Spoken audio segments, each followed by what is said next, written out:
Okay, Michael. So, as everyone knows, I think the new Superman movie has come out. And the thing is, I have just sent you something that I saw a few weeks ago, which is apparently a leak of what happens in the new Superman movie. And so, okay, this has been around for a while, and it is incredibly accurate. What happens to what happens in the movie. So I just want you to read that for like a minute and scan it and tell me what you think of the Superman plot. Okay. So my favorite bit is that Jimmy, what's his name again? Jimmy Olsen has been secretly sexting Luthor's girlfriend. That's so he's a cuck. Yeah. And he sends his ex-girlfriends to a different dimension. It sounds very incel-y. Yeah, maybe. Well, I mean, he had girlfriends, so that's not really incel-y, but like manosphere-y. Yeah, exactly. So yeah, I think the thing is, I looked at that and I was like, that doesn't sound that good, but apparently it's like that is what happens, and it kind of explains the Rotten Tomatoes score, perhaps, which we will get to later. But yeah, Superman, there you go. It's just like Israel Palestine. Yeah. No, because in the leak it says it's like Russia Ukraine, but there were some people saying it's like, there's a what's that word? Allegory, that's it, for Israel Palestine in the movie, which I'm not sure how true that is. I mean, as far as I know, Superman doesn't ever claim that because he lived in Krypton 1,000 years ago, he should be able to go there and kill a bunch of babies. That's some good satire right there.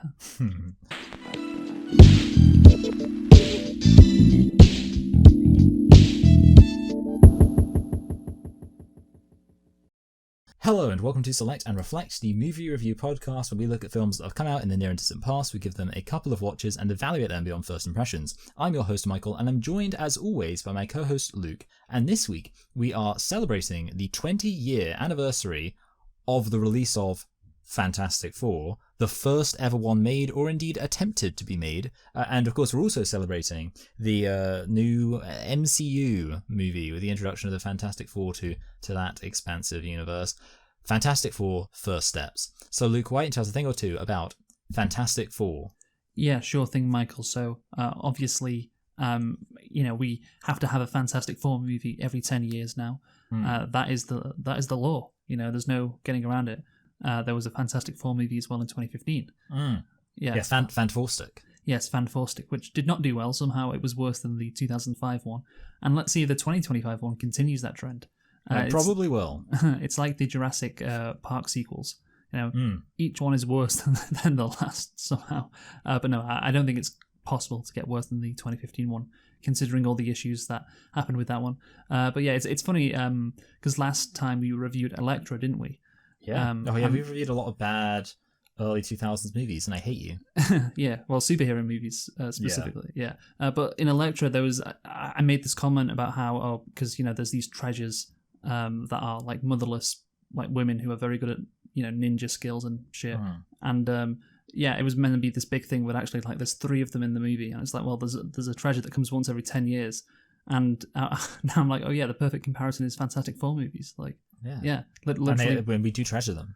Yeah, and we do, of course. So yeah, let's take it back to the original Fantastic Four movie. Actually, I think there was one beforehand, but it's not. Well, I kind of made jokes that there was one from like the 1990s, which I think it was like never actually released, because it was so bad. Yeah. So this is the first proper release of a Fantastic Four movie. Incredibles got there 1 year before, of course. Yeah. It just so happens that it's its 20-year anniversary, and it's coming out at the same time as this new Fantastic Four movie. It's a perfect time to review it, to select it and reflect on it, as they say. So let's get into Fantastic Four. It is a 2005 American superhero movie based on the Marvel Comics superhero team of the same name. It's created by Stan Lee and Jack Kirby, of course, and it was as I understand it, these are the original Marvel characters, right? I do not know whether or not that's the case, but like now you've said it, it sounds very much like it could be the case. But if you think that, your authority is probably better than mine. I thought it was common knowledge that these were the first, superhero characters from Marvel.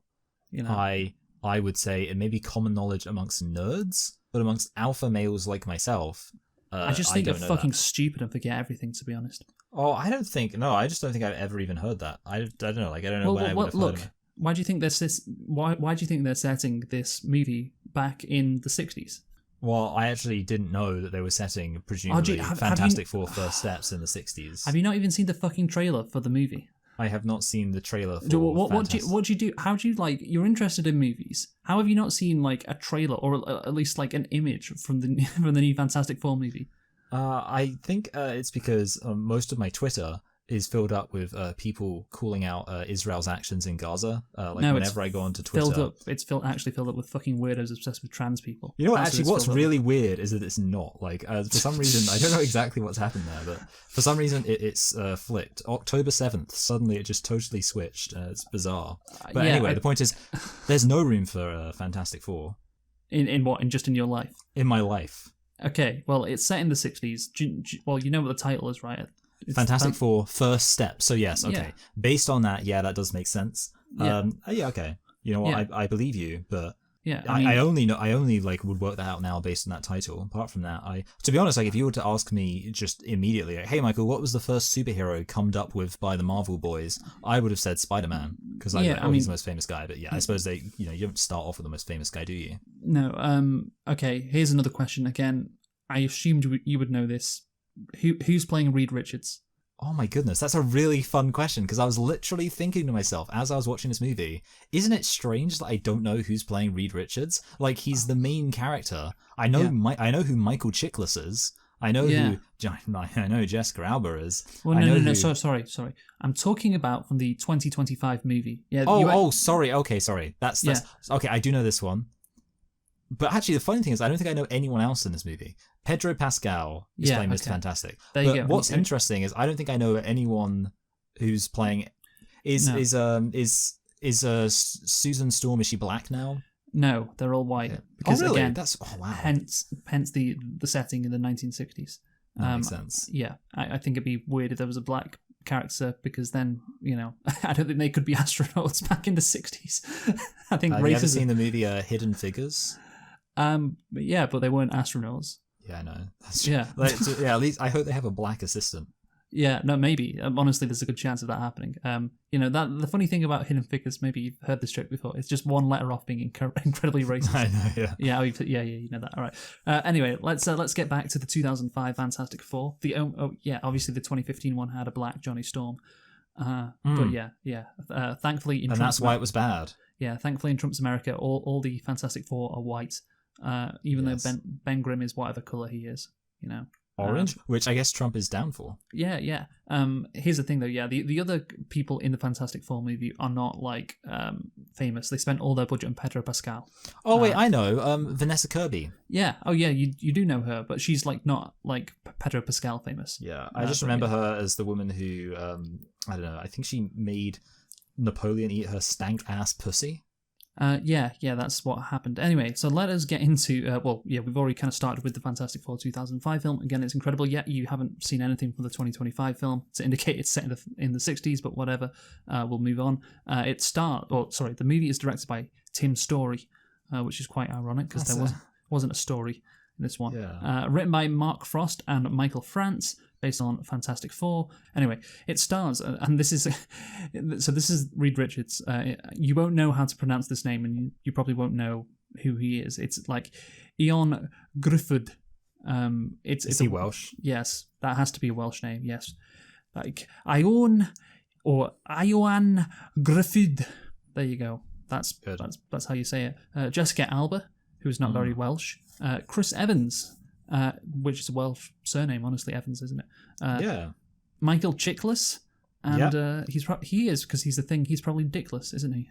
Well, you know what? I was going to talk about whether or not Michael Chiklis was dickless when it came to his wife leaving him, but you very much stole my thunder there. I'm glad I did. Julian McMahon is also in this movie, and Kerry Washington. That's Ben Grimm's blind girlfriend. Yes, it is. Okay. Oh, okay. Yeah. It was released on July the 8th, 2005, so yeah, just over 20 years ago. And Michael, can you guess the budget for Fantastic Four? I don't know. Luke, let me ask you a question first. Do you enjoy getting mad at me about budget things? Is that fun for you? Yeah. Because I have something which I think will be fun for you to hear. Okay, you may remember last time we did this, I was wildly off about how much Elektra got, and that was based on me assuming that Daredevil made much more money than it did.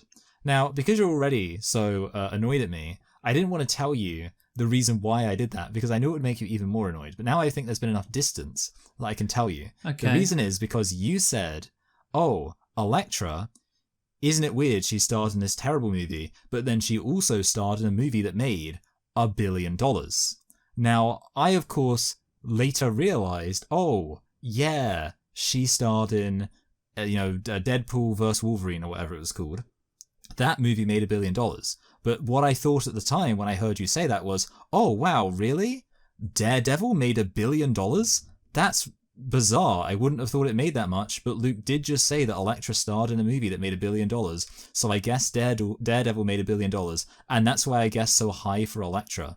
Because I thought that you just said the words, Daredevil made $1 billion at the box office. Like, is there something wrong with your brain? Like, I mean, I would ask, in harsher terms, but I just don't have the energy for it.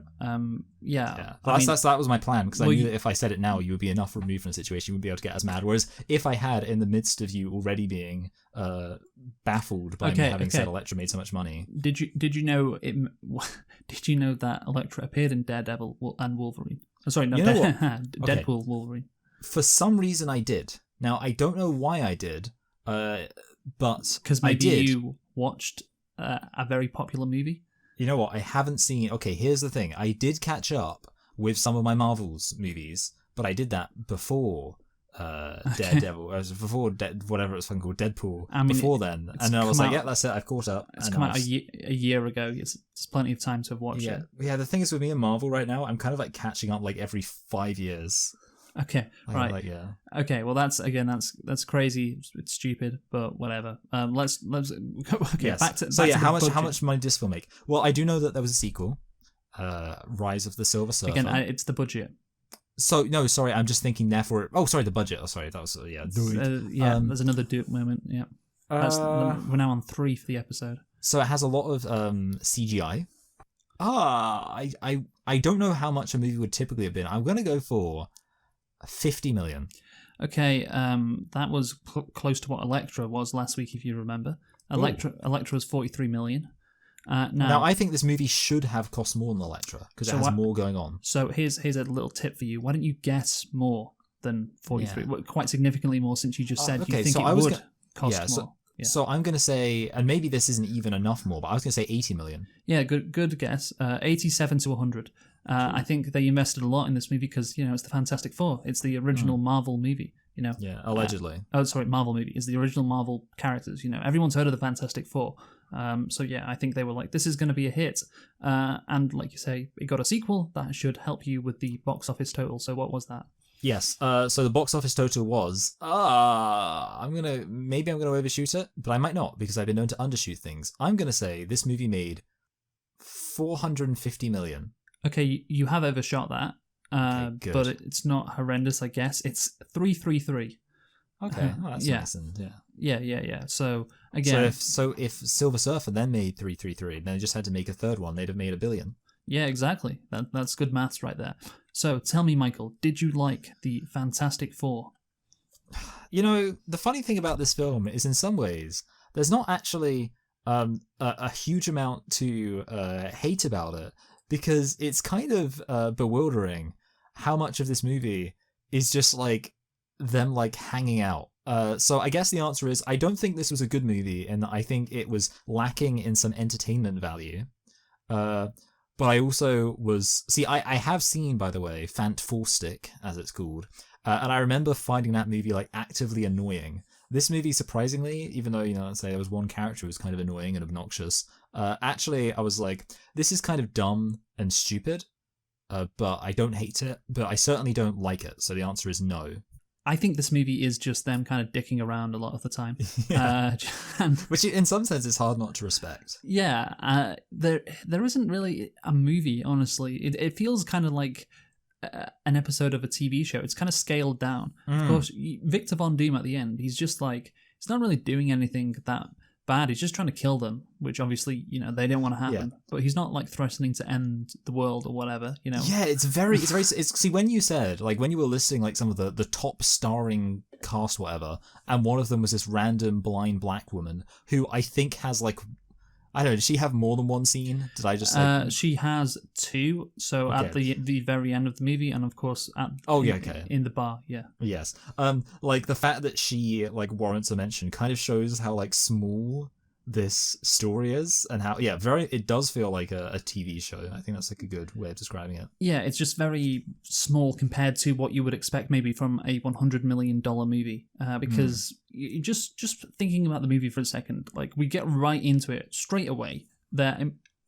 Immediately they get their powers, and then they basically, there's no threat to them. There's no like conflict.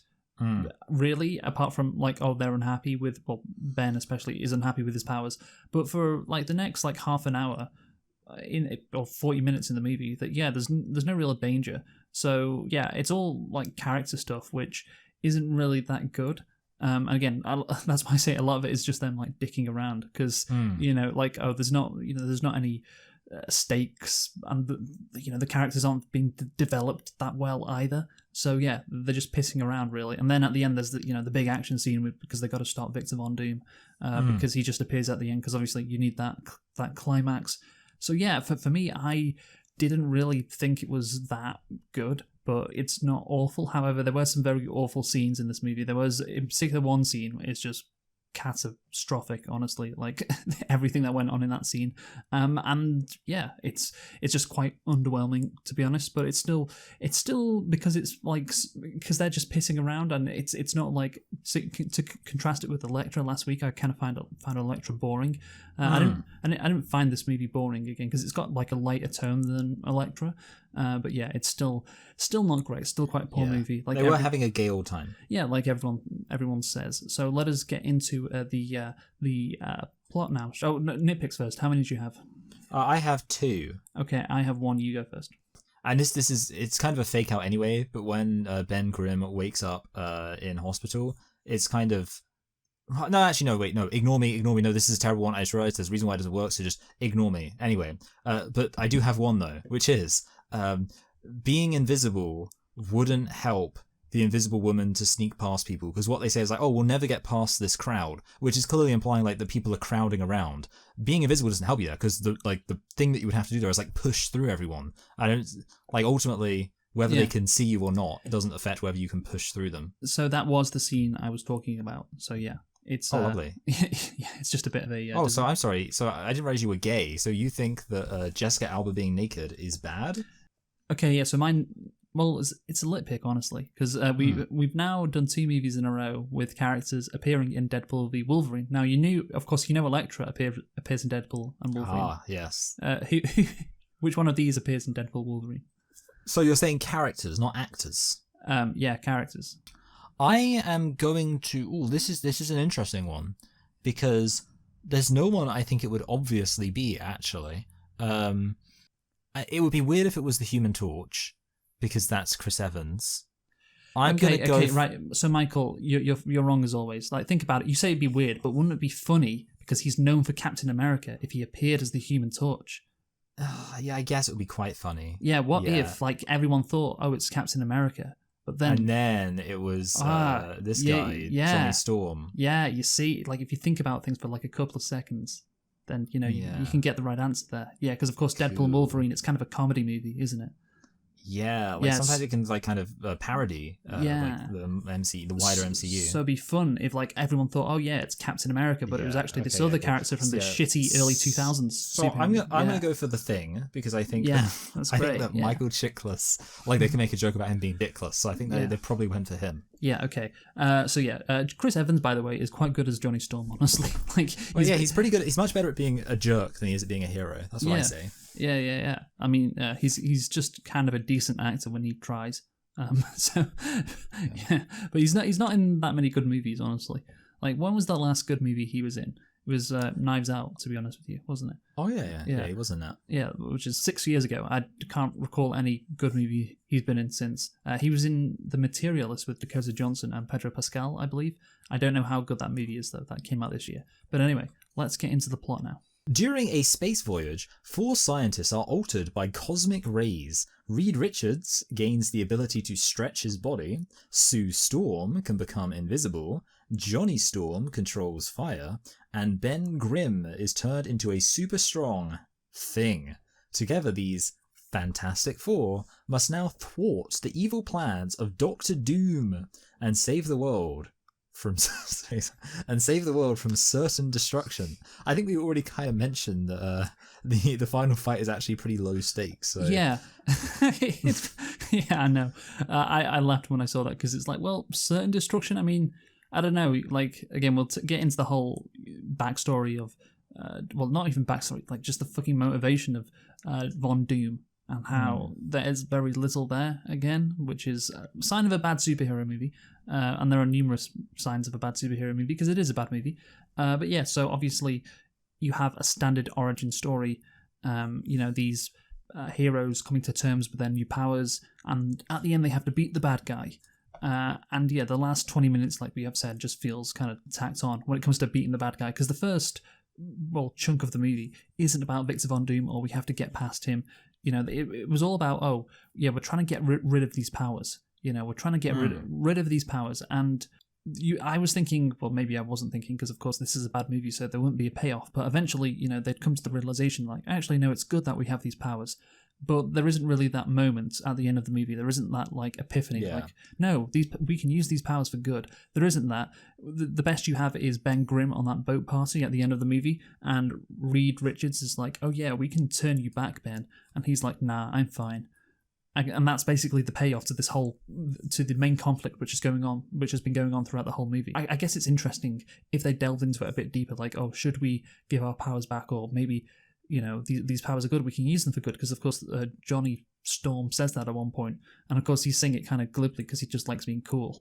But again, that can be part of his character arc if you actually put in some effort, which this movie did not put in any effort. So yeah, that philosophical question, like, oh, should we, use these powers for good? With great power comes an obligation to use those powers for good.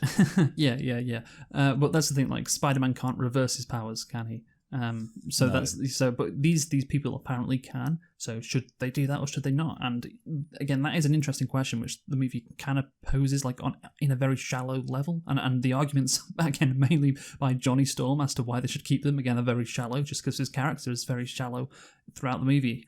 So yeah, it's and then of course the supposed payoff at the end is not a payoff, and it's not very satisfying. Where Ben Grimm just shrugs his shoulders and like, yeah, let's keep him. Why not? Sure. So yeah, it's just very. And then of course, he gives himself his powers back, and he like does that off screen. So even that moment of like deciding, like, oh, I need to get my powers back, or like the powers can have use in a specific situation. We don't see them like kind of arrive at that. Well, I'm fine with him getting them back off screen, because I think it's a nice, Twitter reveal. It's a nice reveal, but yeah, obviously he does it to help his friend. But then, okay, now you've helped your friend and Victor Von Doom's defeated. Do you still keep them? And apparently you still do, because why not? Again, it's just incredibly unsatisfying. And a sign of a bad movie.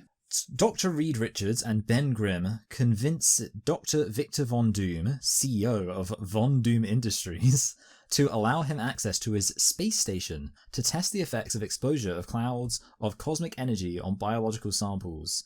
So, yeah, the thing about this is that you're right, they do jump into things incredibly quickly, which isn't necessarily a bad thing, because this movie isn't, I think it's fair to say, so great that I was desperate for there to be more of it. And in some sense, because obviously sometimes people will like praise superhero movies for like skipping the origin story entirely. And I'll say, like, because especially for like, things, I mean, obviously in this case it doesn't really apply because we haven't seen these characters' origin stories before. But like cutting to the chase isn't necessarily a bad thing, but it is kind of insane how quickly you're just like, yep, this is immediately jumping straight into the plan. Well, you say I'm fine with the movie just getting into it because the movie's not good, but that's the thing. If the movie was good, if it did put some effort in, and did take its time, then you would be fine with, then maybe only getting onto the fucking spaceship like 20 or 30 minutes into the movie and not like 10 minutes in, because that build-up is important. I was just astounded by how bad the opening scene was when, of course, Reed and Victor Von Doom have that conversation.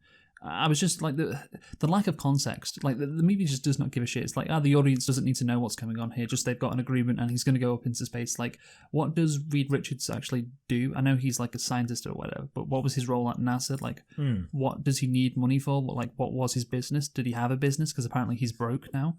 Like, who is this Victor Von Doom guy? Like, why doesn't he seem impressed with what Richards is proposing, and then suddenly he is? And and they have like this weird interpersonal drama. well, yeah, that's fine. That can be some things can be like, what's the word? Like implied. I guess implied. Yeah, I'm just like you can understand that, but I'm just like their positions in terms of like, what does this guy do? What's his like backstory to get to this meeting? And he doesn't seem interested at first in signing this or shaking Reed's hand and agreeing to send him up to space, but then he does, and apparently because it'll double the stock offerings. Like, why? Yeah, I found like the whole thing of like he didn't want to do it, but then he did, but then it seemed like he was maybe offering Reed like a bad offer, or maybe I don't know, like you'd think like there must have been some reason why. Like, he had some ulterior motives or something, but they never really explained what those are. Well, there's just no context, and that's what's really frustrating. It's like, why will it double the stock offerings of Von Doom Industries, which is the fucking stupidest name ever for a business? Yeah. Why? Did you hear about how in Fant Four Stick they considered changing his name to not be Doctor Doom? And I think I can't remember if they decided if they kept that or if they changed it back. I can't remember. Yeah, I don't know. But yeah, Doctor Doom is a stupid name. It is a stupid name. No, but it's Romanian, so. Wait, I was gonna say, that's the thing. Like, are they implying that all gypsies are they're gonna bring doom? Yes, that's why they shouldn't be allowed to park in like. I was gonna say, exactly. They should have called him Doctor Leave Rubbish on the motorway. Fucking like divide or whatever it's called. And that's a good name, catchy. Yeah. But yeah, I get it's just the whole first scene is just like, we're gonna rush through this. Like the whole fucking entire movie is like, we're gonna rush through this, and it's crazy they're going up in 6 weeks. Like, apparently. Like the fact that they're just, and like, the speed at which they get onto the space station, I'm like, is this just like a universe where they have a space elevator or something? Because it seems incredibly trivial for them to enter into space, which I would assume takes a lot of effort. Yeah, well, we'll get to that in a bit, but first let's get to Susan Storm. Victor agrees for some reason and recruits his chief genetics researcher and Reed's ex-girlfriend, Susan Storm, and her reckless brother, Johnny Storm.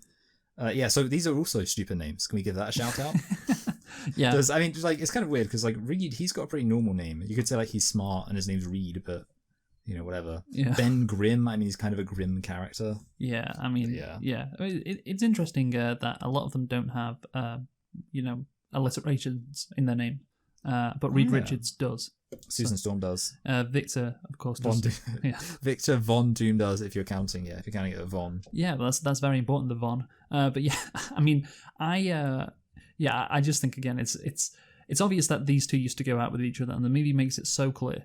There is again no subtlety at all when Susan Storm and Reed Richards are having the conversation at the start. The amount of, and throughout, I don't know, like maybe we'll mention it as it comes, but like they have like a lot of very explicit conversations about their like interpersonal drama and the like the characterization underpinning that drama, and it's very like not subtle. No, yes. So they arrive in space to study the cosmic clouds less than 10 minutes into the movie. Yes. This is one area where the Fant Four Stick was better, because I think I remember now there was much more of a build up to them doing all that research, and also they like used a portal or something, which is slightly more logical than like going into space, which seems pretty well. Obviously it does cost money, that's why I need it, but it's huge. They're going up into space. It took apparently 6 weeks, and these cosmic clouds, I think Reed says they haven't been, it apparently caused their early humans' DNA to evolve somehow. That's the explanation. Again, it's all bullshit sci-fi stuff, but okay, so this is like once in like a million years or like 3 million years or whatever, like events. Like, I don't know when humans like evolved. Well, this would cause humans to evolve, but basically this ain't gonna happen again for a pretty long time, and like it's apparently a very big deal. And they wait. They give themselves 6 weeks.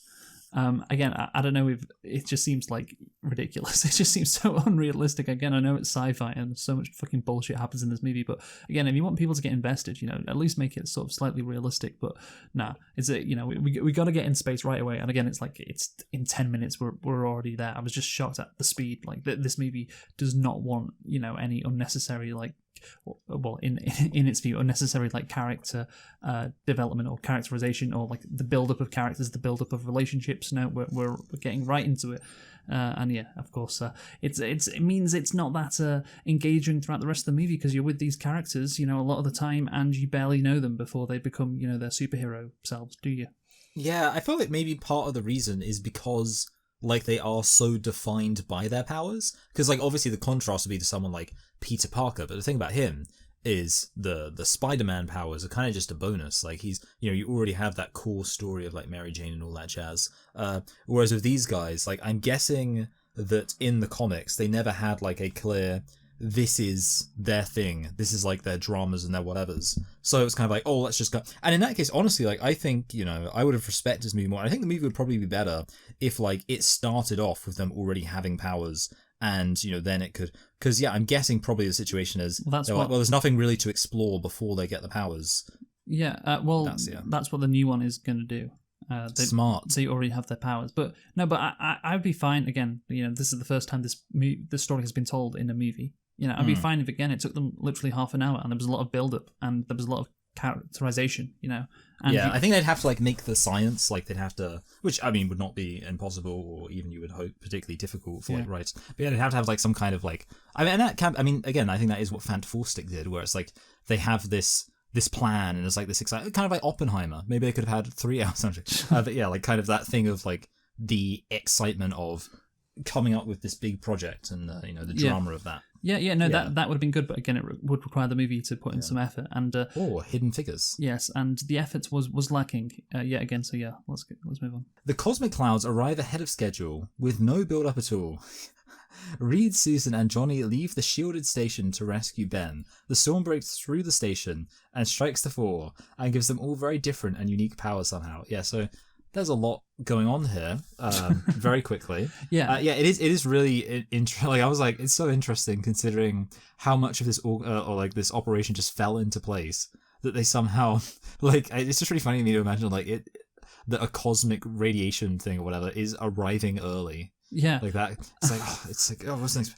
Like surely they're like considering.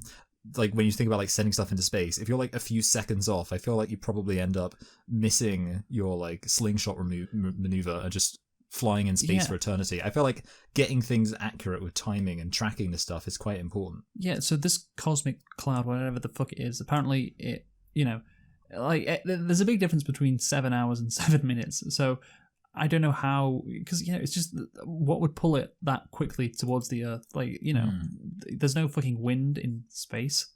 So it can only go in a certain direction because of gravity.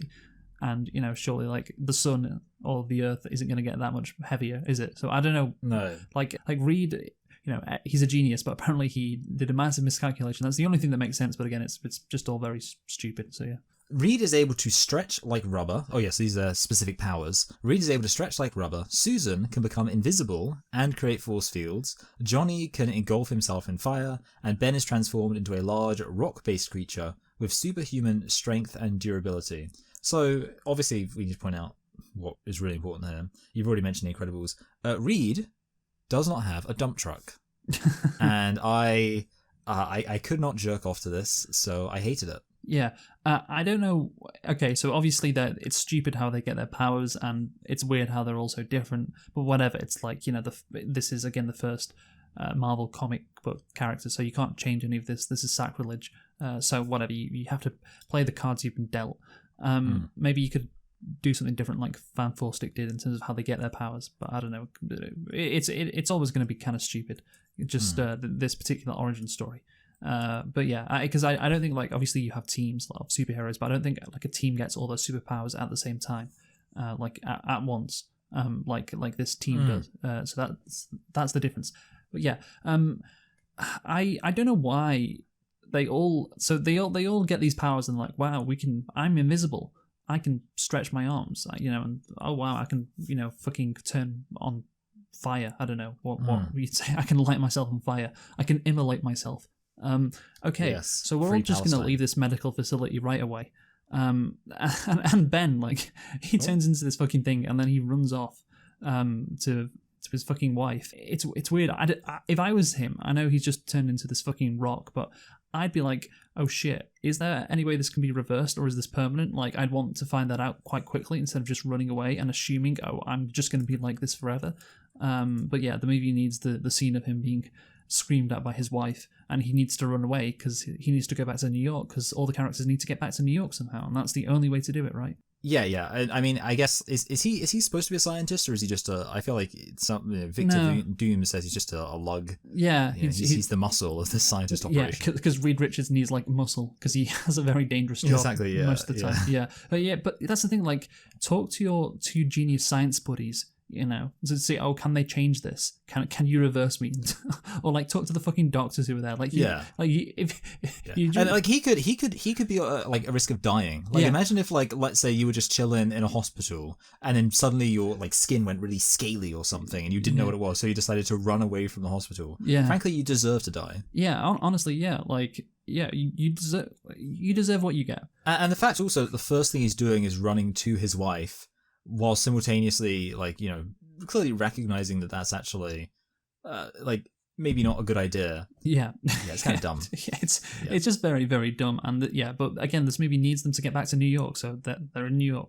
So, for some reason, Ben heads to the Brooklyn Bridge and causes a traffic pileup. Reed, Susan, and Johnny are also coincidentally there at the same time this happens.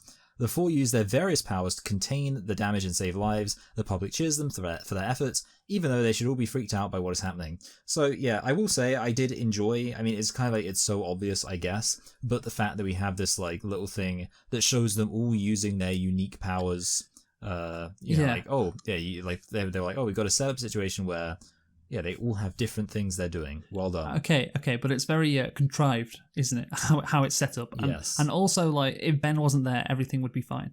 Yeah, that is true. I mean, well, you know, it's kind of the classic superhero thing, right? They create the problems that they, and then they solve them. Yeah, they're like big government, you know? Exactly, yes. Yeah, no, but, okay, that guy might have committed suicide.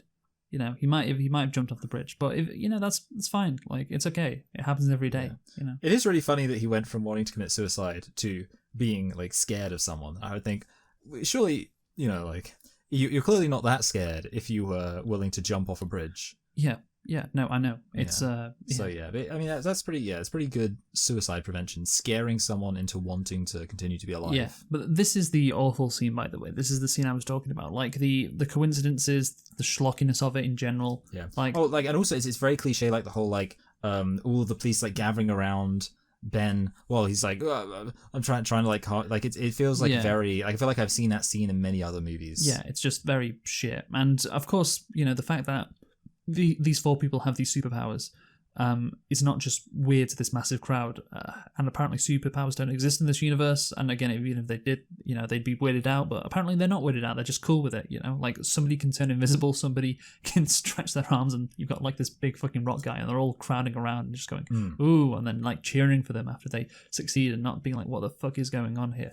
All of the, and here's something which, again, maybe sounds like a nitpick, but I don't think it is. They use their powers expertly right from the word go. Like, Reed Richards doesn't have any problem stretching. Like, the fucking invisible woman, she can do the force field right away, which, you know, you'd assume, oh, that's a difficult power to master. Nope, she does it right from the word go. I guess Ben makes sense. He's, you know, the Thing. He's fucking strong, so, you know, like, you don't need powers or to learn how to, you know, be strong. But yeah, like, everything is just done so expertly.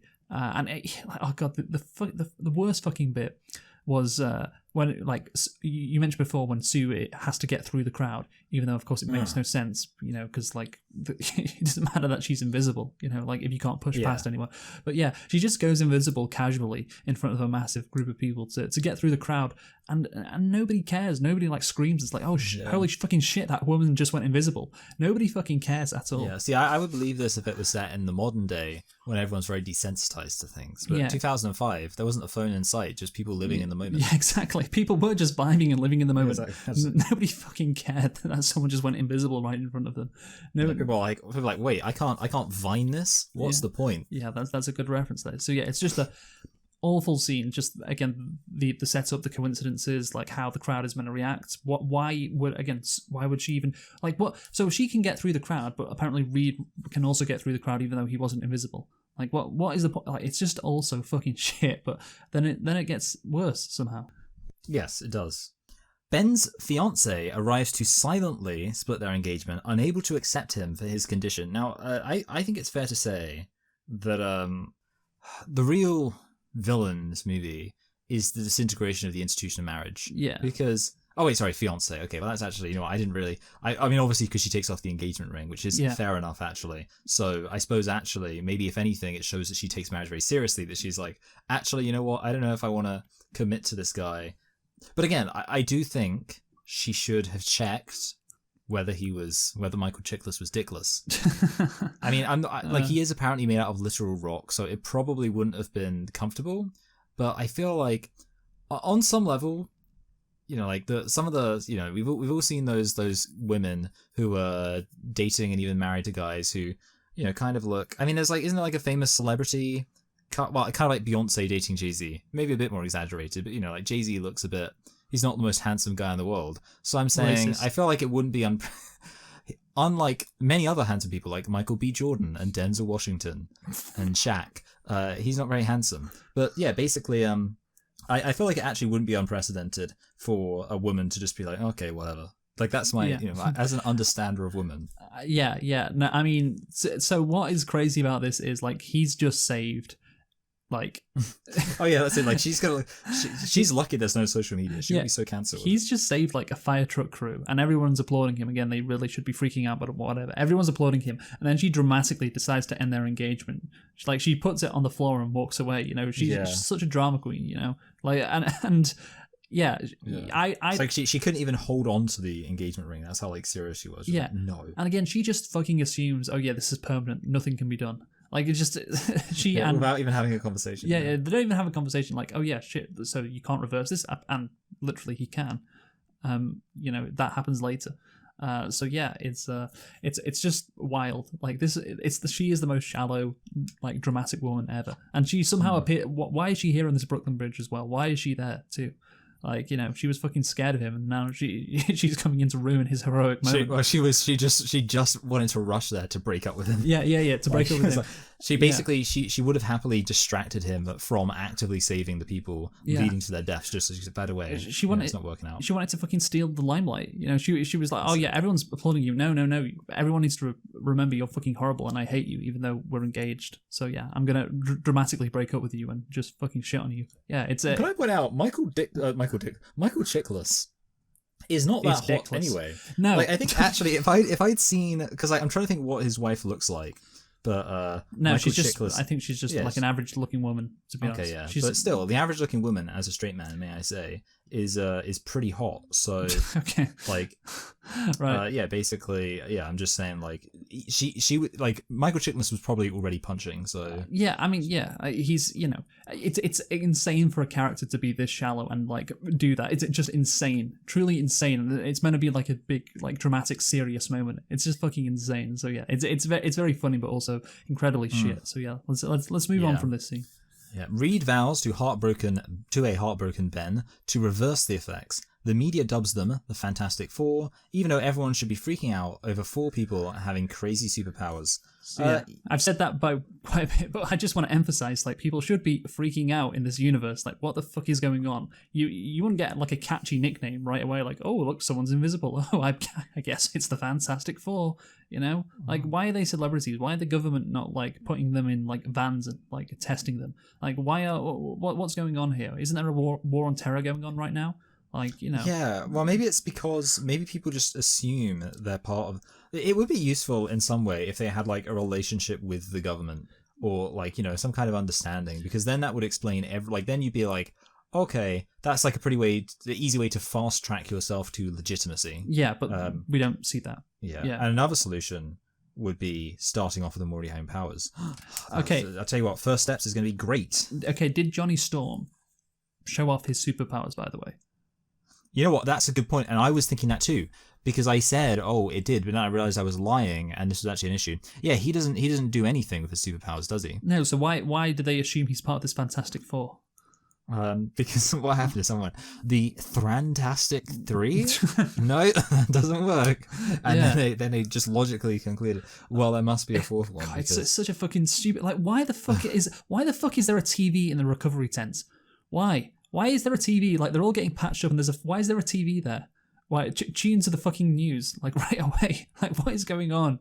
Like, why is the police officer acting like their PR guy? Like, which one of you was the leader? Like, you speak to the media then. Why the fuck is he doing that? Oh, yeah, you know what? Yeah, I actually thought that was a really weird line. Yeah. Like, that actually did stand out to me. When, the guy was like, can you tell us who your leader is? And it's kind of like imagine just like doing that. Like, you meet like a random group of 4 people. Yeah. And you say, just by the way, which one of you is your leader? Well, yeah. You're like, well, it's obviously not the woman, so it's probably you, right? Yeah. But yeah, it's like fucking Chat GPT. Like, in terms of like the writing, it's just so weird. It's like, oh yeah, and they were now christened the Fantastic Four, you know, and they were having funny interviews with the media and everything. It's like, just superpowers would, you know, in this universe, it would like cause like mayhem. Everyone would be like, what the fuck is going on? Again, I'm not saying they couldn't be celebrities in the future, but certainly initially everyone should be like scared of this, and they wouldn't have like a cute catchy nickname, you know, like they'd be called, I don't know, they'd be called the Fearful Four. Yeah, be feared of fear-mongering Four. Be feared of these 4 who apparently have these incredible superpowers and they could kill us all, you know. Yeah, well, you know what, Luke? There's one thing I'm missing, which is there's no J. Jonah Jameson in this. Like, maybe in this universe there is an anti-J. Jonah Jameson who has, rather than whipping people up into like a paranoid fury, has done the exact opposite. He's always there like, damn it, get me more pictures of cute puppies. Yeah. Victor, meanwhile, faces a backlash from his stockholders due to the publicity from the failed mission. Later, Victor exploits the news story to his stockholders, but they decide to pull out of Von Doom Industries. Now, I remember, if I'm correct, his exact lines are, "You can't do this to me. Do you have any idea how much I sacrificed?" Yeah, I was thinking very similar. So this is incredibly similar to the Gobbly Goblin. Yeah, very similar to Norman Osborn. And I guess the difference here is there was an actual scandal like that created the Fantastic Four and created him as a super villain that, you know, is why, because, you know, they're pulling out because of the bad publicity. But it doesn't really make sense because these Fantastic Four people are heroes, aren't they? They're famous. It's great PR, if anything. Like, everyone. Yeah, it is weird. Everyone loves them. They're celebrities, you know. Everyone loves these guys. So why would you want to pull out? Like, surely this is very good. So yeah, it's just typical shitty superhero movie logic, basically. Oh, we need them to pull out. Oh, so we're going to use this bullshit excuse, even though what we've set up in this universe is these Fantastic Four are popular. So there shouldn't really be that much bad publicity anymore.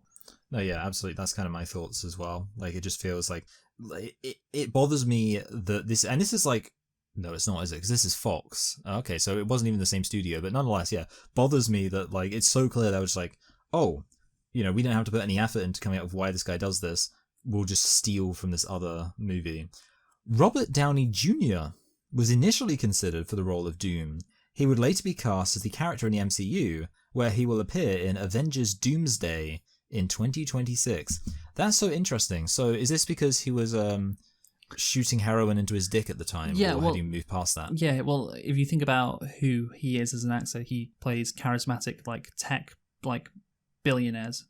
Yes. So I think it'd fit him very well. And of course, he has been cast in this role, even though he's not Romani, so it's racist. But yeah, so I think, yeah, he will probably play the role quite well. It's just, of course, he's been fucking Iron Man for like years, and what the fuck is the deal with, you know, multiverse? Well, yeah, multiverse. Yeah, what is the deal with that? Again, it'll be explained, but again, it's just incredibly unsatisfying, to be honest. And honestly, like, I think it'd be cool if they kind of made it so people didn't know until they watched Avengers Doomsday that it was Robert Downey Jr., because then it'd be like, oh, you're not just desperately throwing him in to, you know, get people to go and see the movie, but that, and maybe you have a cool explanation here, but that is, of course, what is happening. That, you know, oh, we need someone famous, you know, we need a pull, you know, to get people to show up to this movie, to, you know, restart the MCU, kick it back into gear. So let's get Robert Downey Jr. I mean, we try. He was almost cast 20 years ago, so there you go. You know? Yeah, it is interesting that was that precedent. Yeah. So maybe it'll be an alternate universe where, like, he lives in a universe where he was cast as, like, yeah, it's gonna be meta. The Fantastic Four move into Reed's lab in the Baxter building, Buster Baxter, to study their abilities and work on finding a cure, and plenty of wacky superhero hijinks ensue. Johnny eventually refuses to cooperate, insisting they should just embrace their powers. Yeah, so it is an interesting thing because obviously like they use their powers for good, which maybe could have motivated them to be like, oh, let's use our powers for good. But instead, yeah, they're still like, oh, we hate our powers, except for Johnny, who also doesn't want to use his powers for good. He just wants to like have fun with them. Even though I would say his powers, there's not that much fun he can have with them apart from the flying thing. That's my take. I mean, whose powers would you rather have, Luke? That's the real question. Most of all, out of the four, who would you say has got the best deal? Yeah, I think he does have the best deal. Yeah, I mean, it's the best. It's the most fun, isn't it? Yeah. I think flying would be great. Yeah, I think like the invisibility thing would work if you were a pervert, but unfortunately, I'm not. Yeah, and the thing is, like, the main. Well, you are a pervert, that's for sure. No doubt you are. But yeah, the main conflict. I thought I would slip past you. The main conflict in the movie is obviously, are we going to reverse our powers, or can we reverse our powers? And yeah, Johnny is the only one, like I said before, who brings up, well, should we reverse our powers? Like, should we actually do this? And of course, Ben is on the opposite side to him. Ben definitely wants it, and the middle two, like Susan and what's he called, Reed, and that's it. And they should maybe debate it. Like there could be some interesting conversations with them. A middle ground, if you will. Yeah, because they're in the middle. But again, the movie just isn't interested in doing that. And yeah, again, this is when this point in the movie there should be some like actual interesting characterization going on. Again, interesting debates, about. Well, they do beef with each other. The thing is, I mean, so what we haven't mentioned yet. That's just not that interesting. Like the fact that they beef with each other, like they get pissed off at each other. It's like really shallow. If they actually had, they actually hated each other because of like they were on two sides of this debate, and it could be like thematic. Again, do we give up our powers? Do we keep them? But it's not really there at all. Again, I've used the word shallow before, and that is the best way to sum it up. It's all shallow. Yeah, I was gonna say like the interesting thing is obviously like so. Johnny Storm is a jerk. Like that's kind of like an interesting aspect of his characterization. Like he's basically a bad boy who's really cocky, and like that's well defined. It kind of does make him annoying to like watch. Like it's not super annoying. Like there's a fun aspect to it, but like it's definitely a more annoying, or well, literally he is annoying. So obviously it's unsurprising that it kind of gets a bit grating having this guy be like, well, I'm gonna be crazy. So that's just something to consider. He's well characterized, but maybe not for the best. Well, yeah, I mean he's well characterized again in quite a simplistic way. Yeah, it's very simple. Yeah. And it's easy to characterize someone simply. Victor begins mutating into organic metal that is able to produce electricity and begins plotting to use his new powers to take his revenge. He drives a wedge between Ben and Reed, resulting in Ben walking out in a rage. Yeah, this is all uncharacteristically very rushed. I'll also say it annoys me that the Things thing is already that he's turning into stone, and now Victor Von Doom is turning into metal. And it's kind of like, kind of get your own thing. At the same time, his abilities aren't great. Like he just, I guess he's pretty strong, so that's good. But he controls tech. I suppose controlling tech's pretty good for his line of work, actually. You know what? Well done. Yeah. So again, I think he gets his powers in a decent way. Like consider again, we mentioned the parallels perhaps to Norman Osborn before. Norman Osborn becomes the Green Goblin on the same night that Peter Parker becomes Spider-Man, just coincidentally. This isn't the case, of course. He gets his powers in the same accident, which the Fantastic Four get their powers. So that's not that bad. No, I would say and that's actually.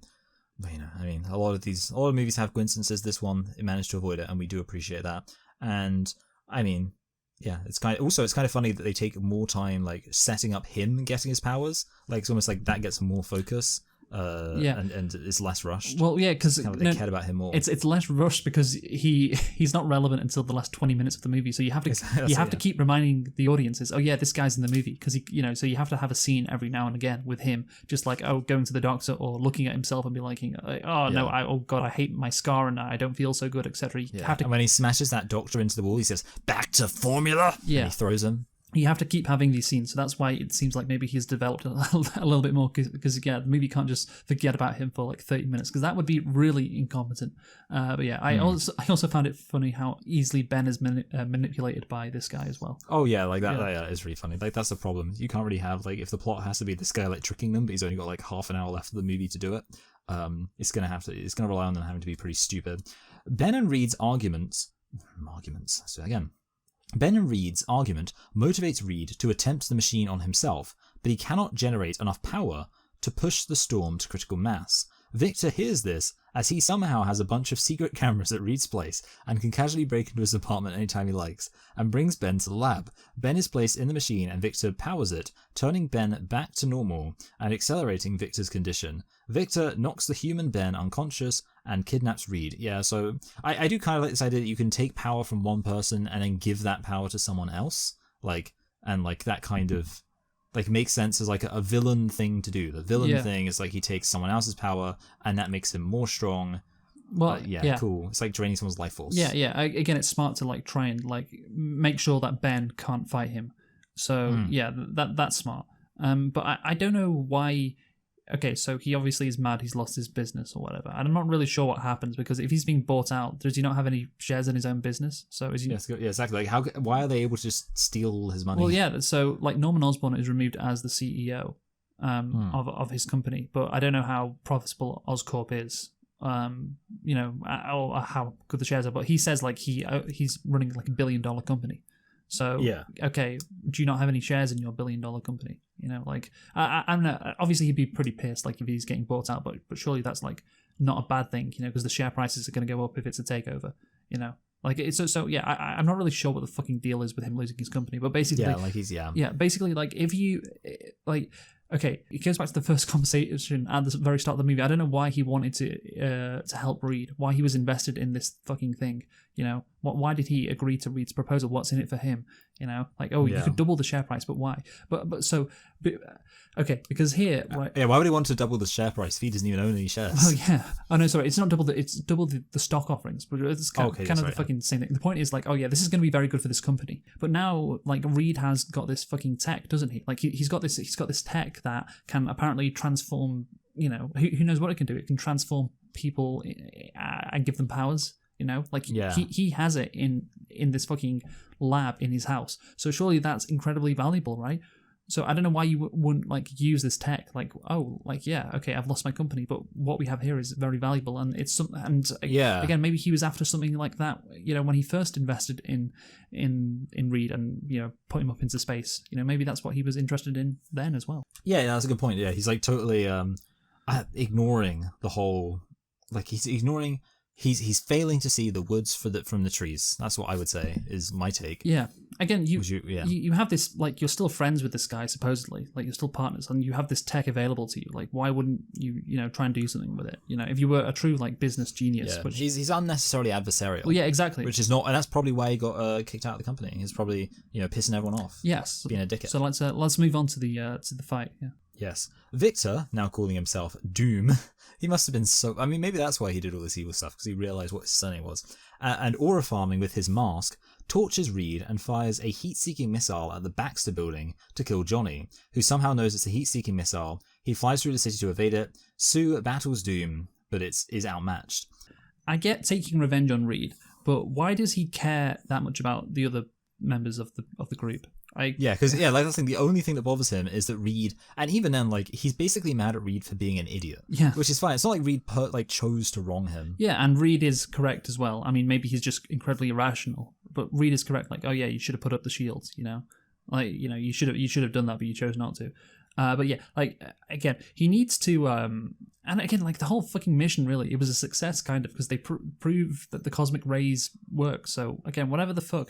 He's just not. That's a good point. Yeah, actually, like they've actually discovered. Like, I mean, we already mentioned how them having. Yeah, we've already mentioned how the superpowers aren't a bad thing. It would be like good publicity for them. Yeah. But then there's the fact they also proved this groundbreaking discovery that possibly this cosmic ray caused human evolution. And isn't that what this guy Victor Von Doom was interested in the first place? It's like, we could use this perhaps. So okay, you've got your wish. Like Reed's built this fucking thing. He's done the research. You can use this tech, and then but he's just interested in taking revenge again because maybe his surname's Doom, and he just wants to torture Reed. So he's like, okay, I need to kill the rest. It's just so shit. Like he says, like, I want to be a god, but what's the plan? Why does he want to be a god? Like it just seems like he wants to fuck shit up. Like he doesn't like he's just so short-sighted. And again, it's the issue. What you said at the start in the description, like, he's going to destroy the world. Well, no, he's not. He doesn't seem to care at all. He doesn't have any grand plans. He wants to be a god apparently, but he's just not going to do anything with this power. He's just going to kill the people. He's going to take revenge on the people who wronged him. But okay, that's it. Is that all you got, pal? That's pretty shit, honestly. Yeah, I mean, it's kind of interesting because obviously one of the things about like the older Doom Boy is that he is obviously like very vain. Like that's the whole thing with like the scar and stuff, and like that's why he wears a mask. To the point of being a crazy man. And I guess like one of the issues there is you can always say like, Doom. Like, I think part of his characterization is supposed to be that he, like, obsesses... He's kind of got, like, OCD, I think is the implication of... from what I've heard, as someone who didn't even know this apparently well-known fact, that Fantastic Four was the first, whatever, Marvel comic book. I do happen to know about Doom's comic book characterization, and what I've heard is that he's very OCD, which is ironic because that must have been very traumatic for him growing up as a gypsy. Romani, there we go. But yeah, basically, the problem with that though is like, so like someone could say, well, the thing is he's obsessed with Richard Reed, just like he's obsessed with that scar on his face, even though it's not the biggest problem in the world. He's just crazy, but obviously crazy isn't a very good characterization. No, and it's not interesting. Like, oh, this guy's and it's not something that's explored like in detail. Because I think like as far as I can tell, Doctor Doom is actually a potentially quite interesting character because like I say, from what I've heard, he basically does have like some kind of weird OCD, as we will see in Doomsday. Yeah, it's very weird to me that he's not. I mean, like, I guess it makes sense because he's been in every other Fantastic Four movie. But yeah. Anyway, Ben arrives to help, transformed into the Thing again by reusing the machine. The battle spills into the streets and the four assemble to battle Doom. All four work as a team. Johnny and Susan combine their powers and Ben and Reed help, freezing Doom in place. Yeah, this, to me, this actually felt like kind of an anticlimactic fight. Like, I was actually expecting, when they like kind of freeze him with the metal or whatever, I was like thinking, oh, they're going to think everything's okay, then he's going to kind of like crack at like kind of like what happens in Terminator 2. No, that's what I was thinking was going to happen, but no. The movie is past the 90-minute mark. We can end it. So, exactly. So that's what we're going to do. Yeah. And again, they all work together as a team right at the end. They all help each other and, they use their powers. But again, there was never, and this is what maybe I expected going in because I hadn't seen it for a while. I saw this movie when I was a kid. I haven't seen it since then.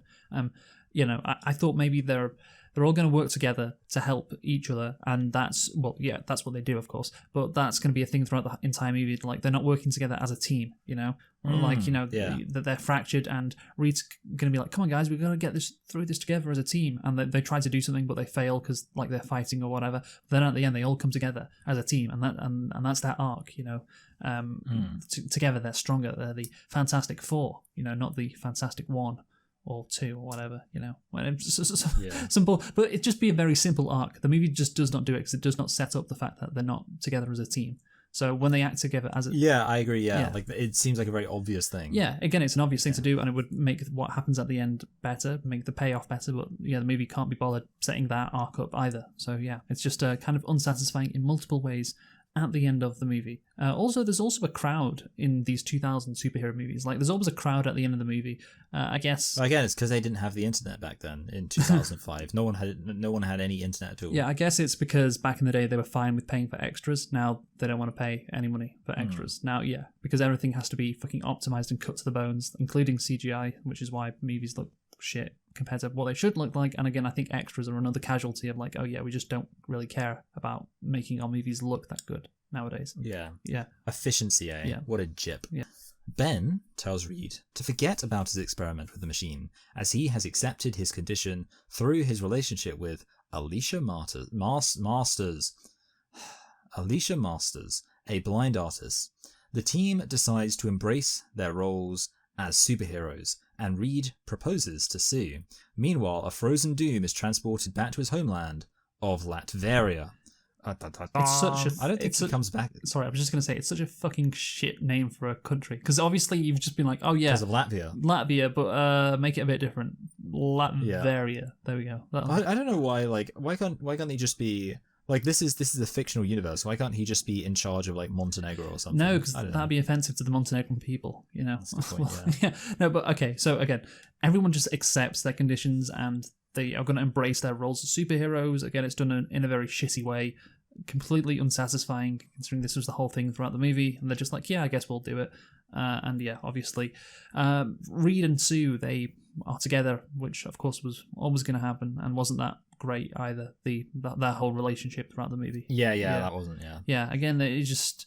Yeah, I don't think they had that great chemistry, but again, I don't think they had the opportunity because, again, it was a shit movie, so I wouldn't expect their relationship to be that good either. So, yeah, let's conclude. Michael, you go first. I think we kind of, we said it all. Like, basically, it is like, in many ways, it feels kind of simple. It doesn't feel like it's particularly trying to overburden itself with substance, and maybe we can respect a movie that knows its limitations, but it could have been better. I mean, obviously, like, it kind of feels like it's basically the same tone as, like, Spider-Man, the Raimi ones, but without the competence. Anyway, I'm going to give Fantastic Four a fantastic 4 out of 10. Like I said, I don't actually hate it, so that's why it's getting 4, which is potentially a higher rating it deserves. And I guess I'm just going to split it down. I'm going to say a middling 4, just a regular 4 for a very 4E movie. Yeah, is my take. Yeah, I think it's Elektra it's on the kind of a similar level to Elektra, but Elektra was more boring. This again is kind of more schlocky, which makes it a bit better, I guess. So yeah, I think it's maybe a bit hacky to give it a 4 out of 10 because it's the Fantastic Four. But yeah, let's fuck it. Let's give it a 4 out of 10. I think. Yeah, I would rather watch this than Elektra. So it just gets a higher rating, even though I think there's a lot more incompetence in this movie than Elektra, for instance. Anyway, Michael, we, of course, guessed what we thought Superman would get on Rotten Tomatoes, didn't we? Yes. You guessed 88, I guessed 90. It only got 82, which is a sign of like, oh yeah, it's actually maybe a bit of a disappointment. And maybe there's some from looking at the leaks and from what people have said, it seems kind of maybe all over the place. The movie doesn't seem as good and as polished as I thought a James Gunn movie would be, considering he had total control over it and had. Well, it's because it's impossible to make a DC movie that is good, and we owe Zack Snyder an apology. Yes, so that means you were 6 off and I was 8 off, so you get 6 added. I'm like just slowly catching up with you. Yeah, you are. Yeah, so it means you get 6 added to your score, so you're on 47. I get 8 added to my score, so I'm on 43. The lower is better, so yeah, I'm ahead by 4. So Can you feel me breathing down your neck? Yeah, well, if anything, like I'm catching up to you. It's the other way around, isn't it? So like I'm getting too close to you. I need to back away. So let us guess what the Fantastic Four, the first steps, that is going to get on Rotten Tomatoes. 3, 2, 1, 80. 91. Oh wow. Okay, you're going quite high then.